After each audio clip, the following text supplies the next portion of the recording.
Listen. I've been hearing a lot lately about men don't talk, but in my experience, men do talk, just people aren't listening. So it's going to be me and a group of blokes discussing our struggles and victories through life. Warning, there may be some bad language, so apologies to all the mums, especially my own. Let's get going. Listen. I've been this is the Black Country Blokes, tuning the facts about everything that is mental health, disability, and life in general. Here with me, Kev Dillon, and my partner in crime, as always, Lee Cadmore. And today we're joined by Keeley and Nick from Dudley CVS, and we're going to be talking about dads. And a lot of times us dads get a bad rep, and most of us are doing our best for the right reasons. But before we get into that, we're going to go for our gratitude list. And as always, I've got plenty to be grateful for. I had a good friend, Andy Blaney, come up and see me today. But the club's always so busy, we didn't have a good chat, but we'll meet up soon. So we'll have to go out for a coffee or a bevy, have a good catch up with a good friend. Good supporter of everything we've ever done, isn't he, Andy? Yeah, he is very much so, yeah. And I'm very grateful. My boxer, Osman Mohammed, boxed in Germany. He boxed Germany's number 1 on Friday, beat him on a unanimous. Then he beat Germany's number 2 on the Saturday, stopped him in the second round, and got awarded the box for the tournament. So, very good. We're doing something right. What are you grateful for? You know what? I've spent the last probably 5 weekends on a Saturday messing with a motorbike. And I'm just grateful for that break and that time to just do something I enjoy doing. So, yeah, just fixing that. It's been great. Simple things, innit? But, yeah. When you can just... That's why we have hobbies, isn't it? Yeah. To break it down and go, what do I enjoy? That hasn't got to be having 10 points. Or hasn't got to be, it's just something wholesome to take your mind, entertain yourself. Yeah, it costs a lot though. That's any downside to it. Every hobby does. Yeah, isn't that right? Keeley, what you were grateful for? Oh, do you know what? I'm grateful to see a bit of sunshine. It's Isn't that still right? cold, but it makes a massive difference, doesn't it? I think to your mental health. So yeah, I'm looking forward to spring.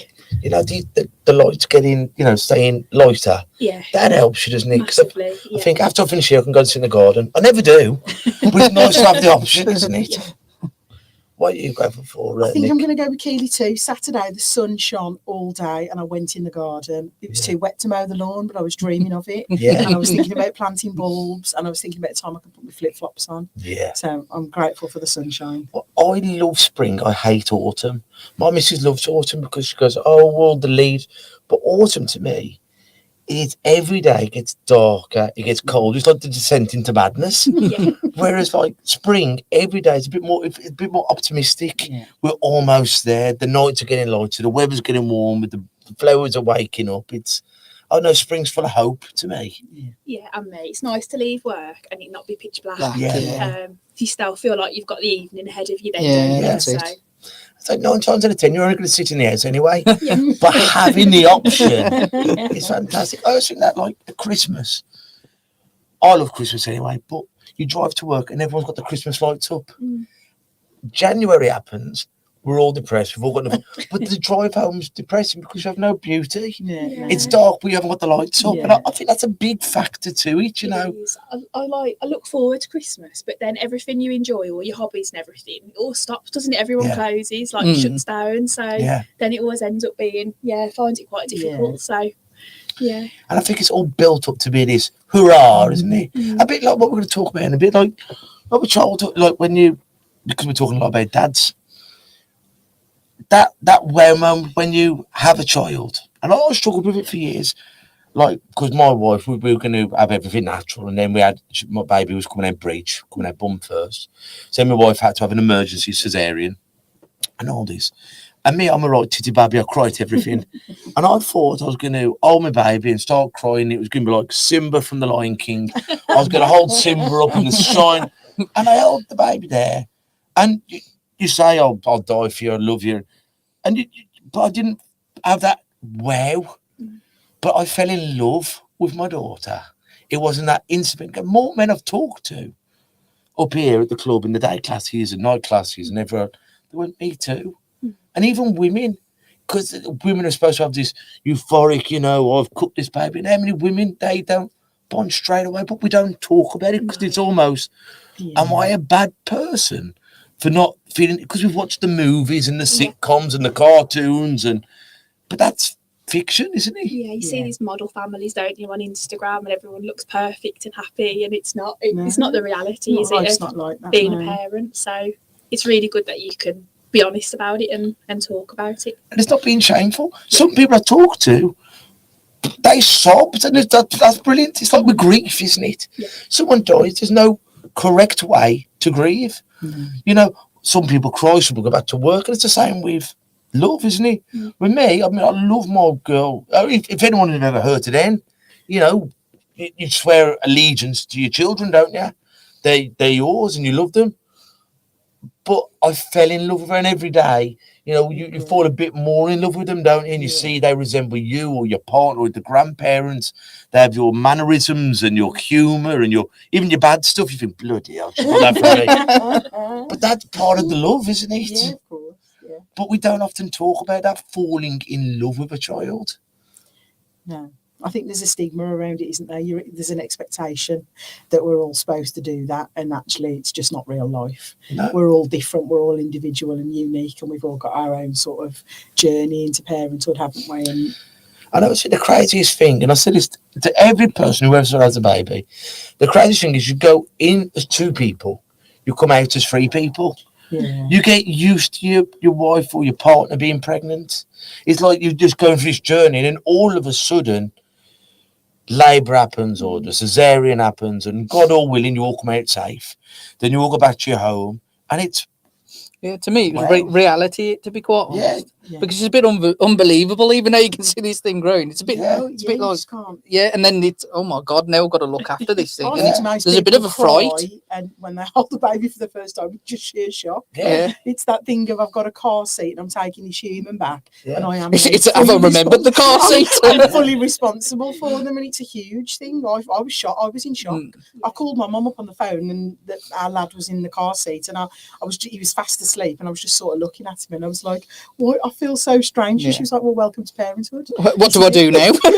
Yeah. And it is just like holding a glass vase. Oh yeah. And it is wherever they've put it, you stay there, and eventually you realise they're tougher than you think, and they do bounce, and they are, you know. Don't try bouncing your kids. But it's amazing, don't you?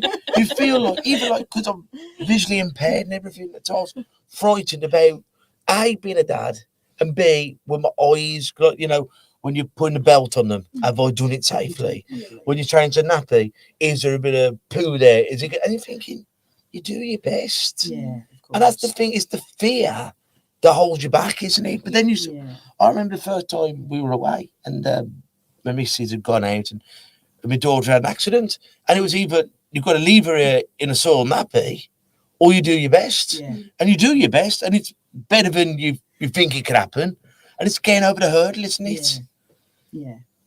And how many times fear of doing a bad job holds you back from doing any job? Yeah. And sometimes you just got to step up to the plate and do your best, isn't it? Absolutely.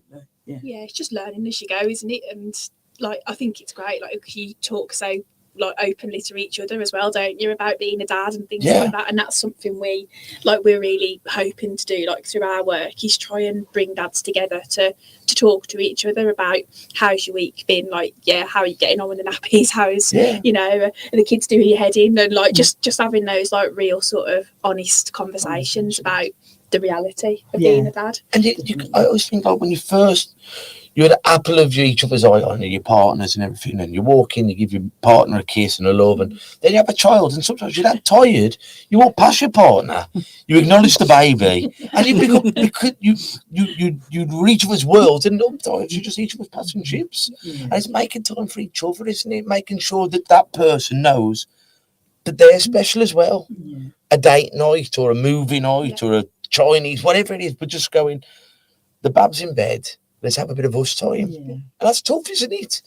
Because when everything's around you too, and then you gradually come down the pecking order, you're below her, you're below the kids, you're below the dog, you're below the cat, and you think, well, where's my place now? So important, isn't it? Because it's like what you talk about self-care a lot, don't you, with mental health and doing things, and it's the same, isn't it? Like, as a couple, you need to make that time for each other and do things you enjoy, a lot, as hard as it is, because again, like, if you look after yourselves and look after each other, then you'll be, you know, better parents Better as a result parents, as well. yeah. But it's hard, isn't it, to Yeah, it's a bit adjust of a and- ladder I see in my life. So you gradually come down the ladder, don't you? Everything becomes more important. Your children, Yeah. your parents, your partner, the cat's even on a higher Yeah, rung, that's aren't you? And you sort of forget about yourself sometimes, don't you? And your relationship with your partner.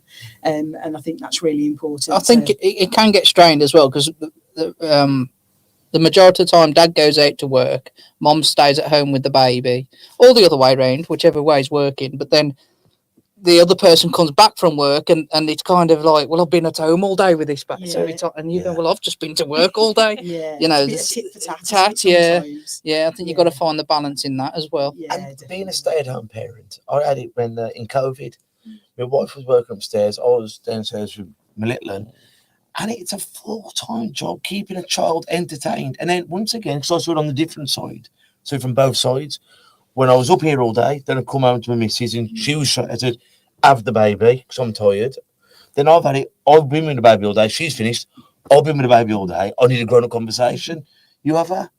And a lot of times, like, you'll bicker and I said, I'm shattered. My missus was the prime for that. I go, I'm shattered. She goes, you're bloody tired. I go, whoa, we're on the same team. We can both be tired. Yeah. It's not a competition, But Bob, that's you what know. it turns into, though, doesn't it? It You have does. to be really mindful to try not to do that. But it's harder than you think because it's one-upmanship on each other, Yeah. isn't it? Yeah. And it's emotional. Yeah. You can, logic, you can, well, actually, you've done 4 hours, I've done 6 hours. So tell you what, darling, you go and have your head down for a bit. Or Yeah. when you're emotional and you're tired Yeah. and you're just lashing You're just out, reactive, aren't you, You're to the active. situation? Yeah, yeah, yeah.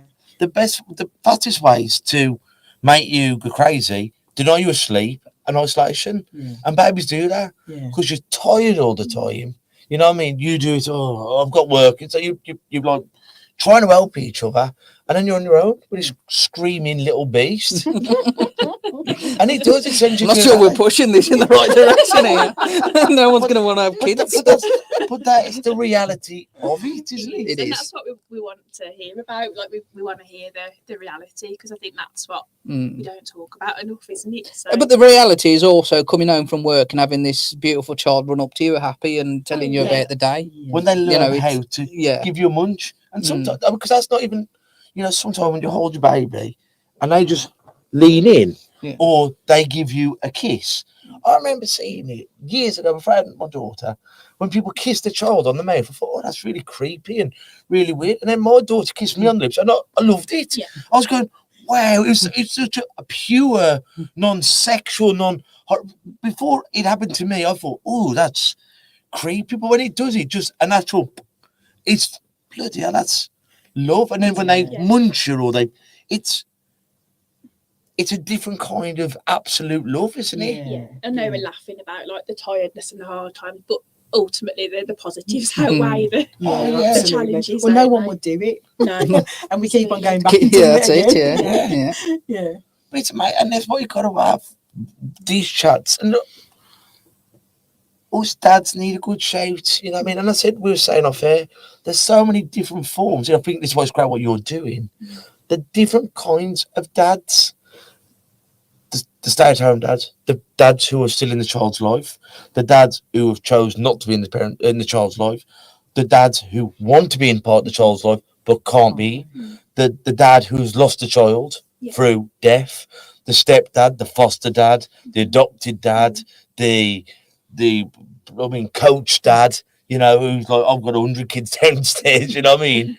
And it's all these father figures that aren't always talked about. It's the deadbeat dad, the good dad. Yeah. But there's many variations in between. Yeah. And it's the dads who I would love to be in my child's life, but I'm not allowed to be. Yeah. Because for whatever reason, because me and my partner fell out of love, she prevents me from having any contact. And these all need to be talked about, don't they? You know what I mean? It's why aren't you allowed, or why shouldn't you be allowed, or why do you want? There's so many different things behind this word of dad, isn't there?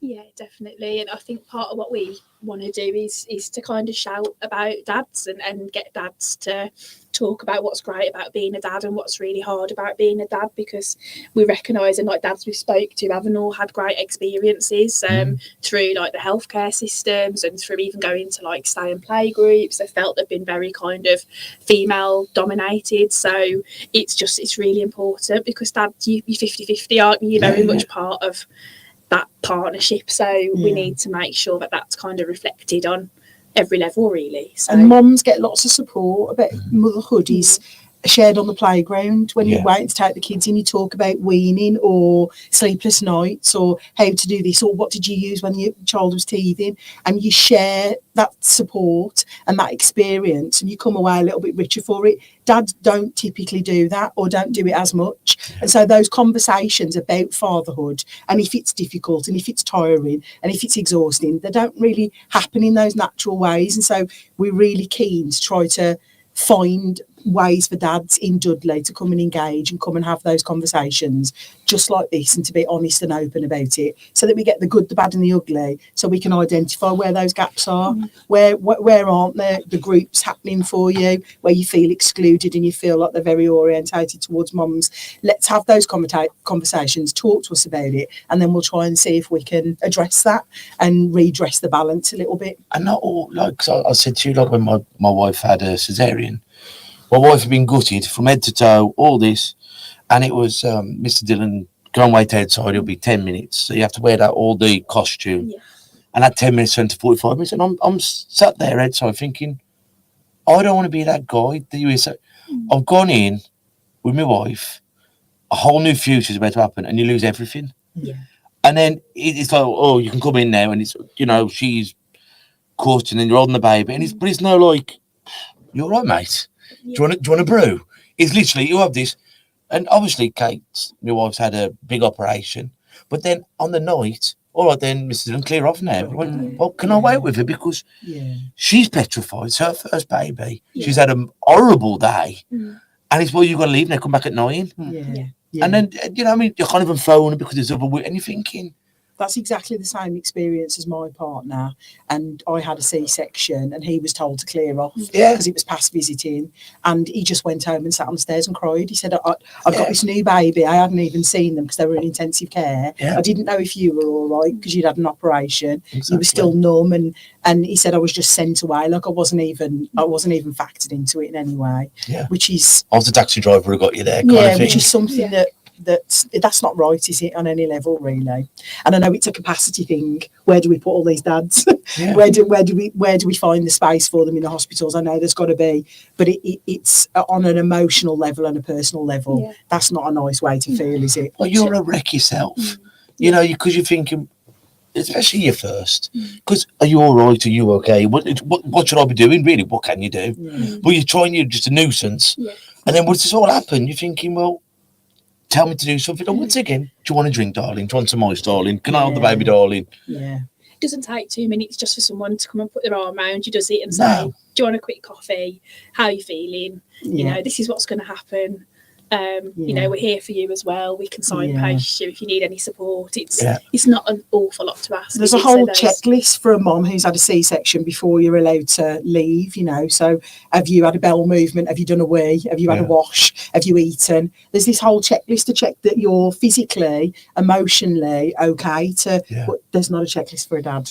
So there's not just a touch base to say, how are you feeling? You know, we know little ones in intensive care or just need some extra support or some extra help. How are you doing in all of this? How are you feeling? It doesn't take that long to do it, and I think it should be part of that. It's a traditional way of doing it, though, isn't it? I think back to my granddad. He wouldn't have even been in the hospital probably. You know, when my parents were born. They've probably been down the pub. And that was a tradition, wasn't it, to go and wet the baby's head straight away? But it's well, times have changed, haven't they, now? And it needs to be brought into the 21st century. But getting dads, like, because it's great, dads are trying so hard to do all these things, you know, the late night feeds, and that's another thing I always say to anyone: if your wife or partner isn't breastfeeding, Tommy Tippy.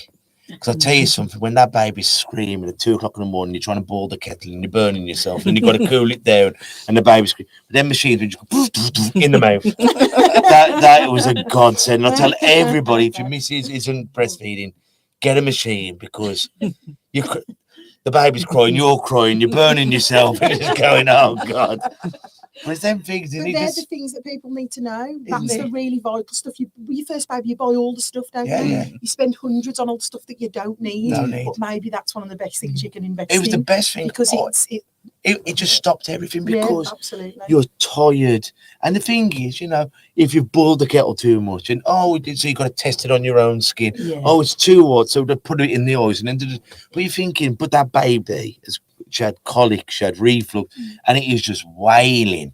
Yeah. And you're thinking, but if you can go bump. Yeah. There you go. It's so much easier. Everyone's just calmer. Everything Yeah. is, yeah.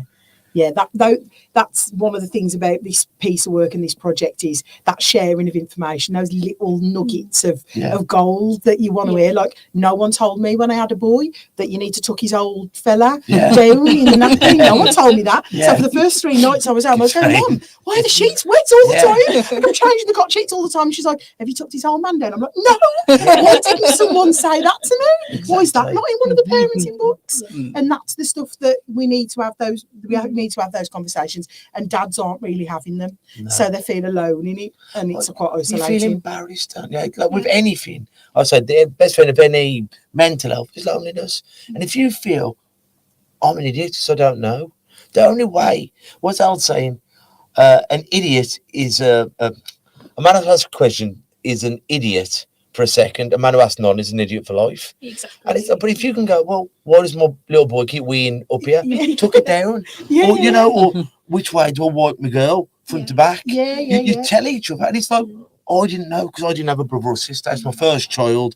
I haven't done all these things. So if you could tell me, I know. But what we do is we're embarrassed, so we don't ask.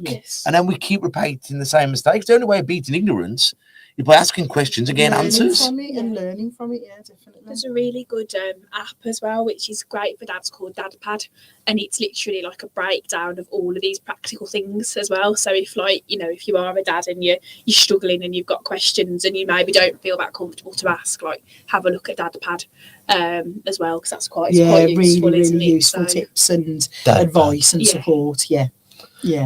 Lots of videos to watch, lots of numbers to call if you need help. So it's a really useful tool. Because I think with dads, I've seen because I've always seen my mum my mum's a nan and she loves kids. But when you go to Merrihill or something, you have the merry-go-round, you put a pound in, there's 3 seats. And I remember I'd sit on there, or a kid sits up, we got 2 other seats. 2 other kids, you go jump on and put the pound in, and then the other kids can go on for free. Because you put your pound in, there's 2 extra seats, let the kid go on it. You know what I mean? Yeah. I tried doing that, and they looked at me like I was Gary Glitter. But I've got my daughter. I put it in, and I went, "Come on, darling, you jump on as well. It's for free." But they looked at me. They'd never dream of looking at my mom or my wife or nanny. But if a man is kind to a child, he's assumed to be a wrong un, and that's a shame, isn't it? Yeah. You know what I mean? And I love kids. I run these classes down here, and I love smiling at kids and seeing them play around. But a lot of men are that frightened. To look like a weirdo, and you think, well, this is my daughter. I'm not just stood on the playground twiddling my thumb, sitting on the bench. I'm here with her, with your daughter, engaged. And it is how men are looked at a lot of the time. Even when we go swimming, they get changed in their thing. And I'm stood there, not knowing where to look, what to do. And I've got my safeguard, but even me. I'm thinking, well, what do I do with myself? And it's a shame when good people are made to feel like that, isn't it? It's an extra pressure, isn't it?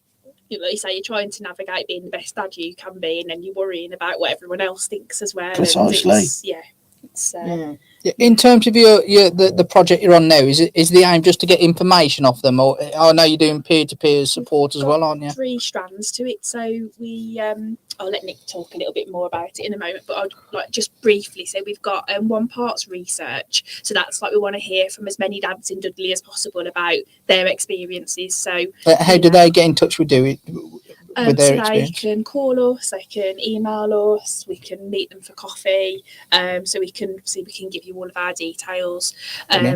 We've got a peer support offer as well. So we're looking at how we can bring dads together. But we want dads to tell us what they want that peer support offer to look like. So, you know, do they want to do a bit of boxing, or, you know, do they want a coffee? Do they want to meet in the pub? And then the third is like we've got a one-to-one support offer as well. So that's for dads who want a bit of help, and they can meet with either Nick or Lauren.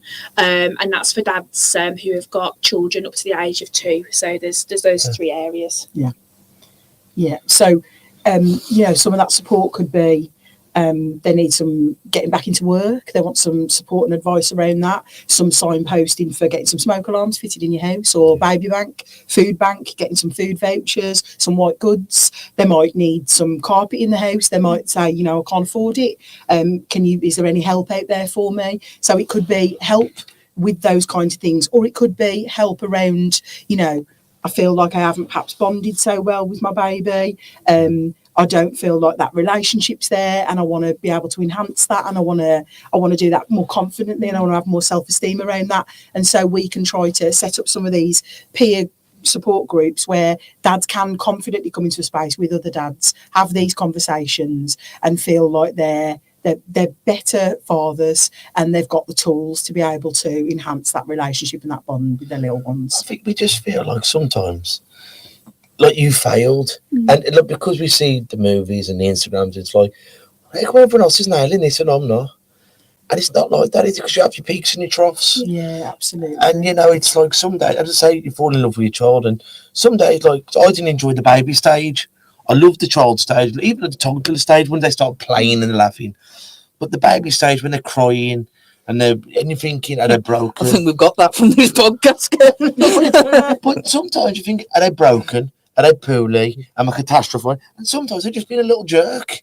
Sometimes they're just doing something. But you don't know. I can see why you only had one. But you start to learn the child's mannerisms, and it's like, is she burning up, or is it just diarrhea? And no one tells you, oh, she's got diarrhea because she's teething. You know what I mean? But it's, oh, she's always got this, and oh, she's got colic. Oh, she's got, and it's very easy to go to the doctors all the time, isn't it? Yeah. You know what? Charlie, my sister's just brought a good point up, and saying the one-to-one would be great for single dads.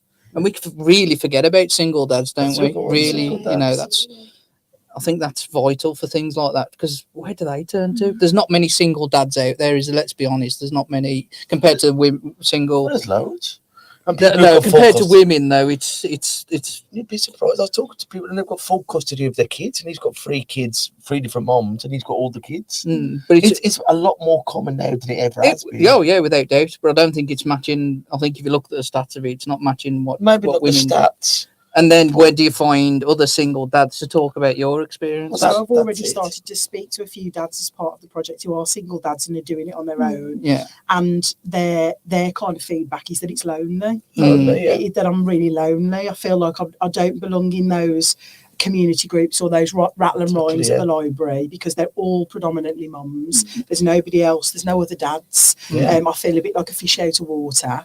And there does feel like there's a slight judgment. Yeah. That we were talking about, that we have these judgments about dads with their little ones, and so instead they'll stay home and play with the little one, and they'll stay in the house, and then they're lonely. They've got nobody to talk to, and it's impacting their little one. It's impacting their relationship with their little one, and so it's I think it's quite a lonely landscape for a lot of single dads doing it on their own. And if there's any dads, you know, like watching this podcast as well, if they want it, if it's easier to message us through Facebook or, you know, through any of the social medias, if they just look up Dudley CVS, the messages will come through to us as well. So literally just get in touch, you know, in any way, and we ultimately can't change anything if we don't have the conversation. So if we don't have a forum to talk about it or a platform to talk about it, we can't address where the gaps are and what's going wrong with it. So if dads are willing to come forward and they're willing to say, look, this is what fatherhood looks like for me, this is what it feels like, then we can have those conversations, and then we can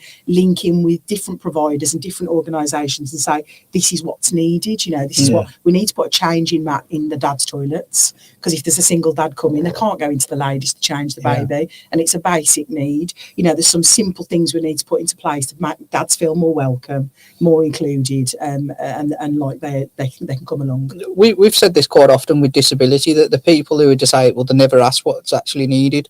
Like Kev said it before, he needs yellow lines on the yellow tape on steps, or yellow paint on steps, so he can see the step. And you're doing it right, because you're going to the dads and going, well, actually, what do you need? Because there's no point in us doing that. So we found it ourselves. We did a men's support group next door during COVID, where 15 of us, because of the restriction, were allowed to go in there and talk. But we found actually we weren't getting the most out of it. So once we were allowed to do the boxing downstairs, we did the boxing and talking.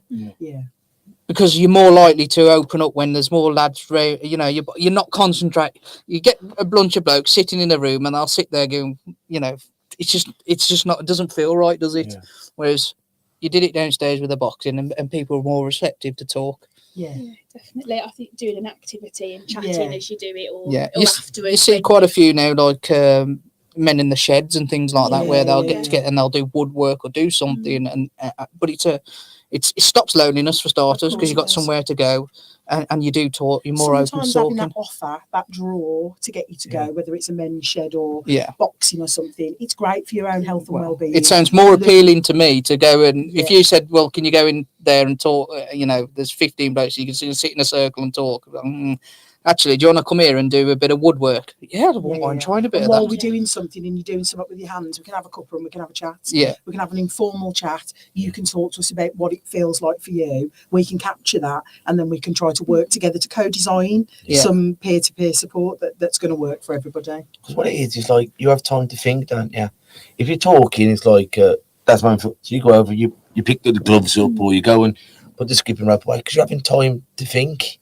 When you just sat there going, so how is everything? Looking you in the eyes, if you could, but let's do something.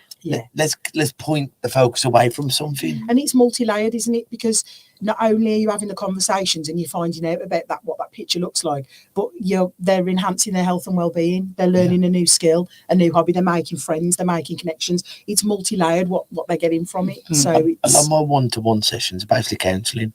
We do two minutes of boxing. That 1 minute we're talking, and sometimes if it's into something, we'll have this round off. Carry on about your nan. And then we're just talking, and then but you're learning the skill. But you're sweating, you're hitting, you're getting, oh, my hand's pretty, hitting the pad, you're learning controlled aggression. But having a chat. You know what I mean? And then you finish. Well, something like boxing, I'd imagine, will be to let off steam, won't it? It'll be to get rid of some of that pent up, some of those feelings that you've got. And so if you are feeling like it's quite frustrating being a single dad and it's very pressured and it's quite lonely, actually coming and doing something like that is a release, isn't it? And having a chat to people, lived experience, and it's just being somewhere, and you can talk about stories and you can talk about this, and that's what we want, isn't it? You want to be a part of something. You want to be useful. And someone said that to me once, and I don't know how you girls feel about it, but they said, male depression, if you give us a purpose and validation for the purpose, they'll crawl through broken glass. If you give us something to do that I can do, and at the end, validate yourself for it, people will get up and do it. And I do believe that, like with the dads, well, you're my dad, you should do it. And I do my best. I do wake up, I do get the baby to school, I do this. And it's that, I don't want a gold medal, but just acknowledge I'm doing my best. You know what I mean? We all need a sense of purpose, don't we? And that's like one of the most important things, isn't it? That keeps you going. And I think if we don't make dads feel valued and important right from the offset, it's really hard for you sometimes to feel like you've got that sense of purpose. Like some dads will, but not all. Not all do. So it's a really good point. And one of the things that we'd really love to work towards throughout, it's like a 12-month pilot project that we're doing.